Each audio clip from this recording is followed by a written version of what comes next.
27 tane karar idi به اصطلاح proje icralar ki mesela onlar yerine geçseydi sürünceler bu vaziyete yetişmeyeydi şimdi. Bizim bahsimiz bu projeler niye yerine götürmeyip yani o suda gelir oraya karar 120 milyon metre mükab tasfiye xanasından burası su gələr, xudu Urmiye'den gələr.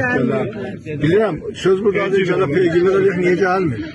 Və o rəvəndi ki var, düz o projelər icra olsaydı, gələr bu vaziyet olmuyor. 21 ildə, yəni bir sizin bərnaməniz. İndiki almışıq çörək niyə olmur da? Doktor چشمانداز دریاچه رو اگه فارسی هم باشه تشکر میکنیم. اگه چشمانداز دریاچه رو الان اومدیم ببینیم، بررسی داریم میکنیم، اساتید دانشگاه هستن، محققین هستن، کارشناس هستن.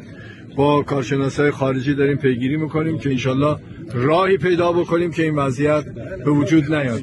البته یه طرف دیگه هم خدا باید کمک بکنه که بارونه بیاد، چون بارون نیاد هیچ کاری نمیتونه بکنه. حوزه کشاورزی برنامه خاصی است چون که اصلا تو حوزه کشاورزی اصلا 27 تا کار کردن برنامه بوده ولی اجرا نکردن و سوال اینه که چرا اجرا نکردن. تشکر.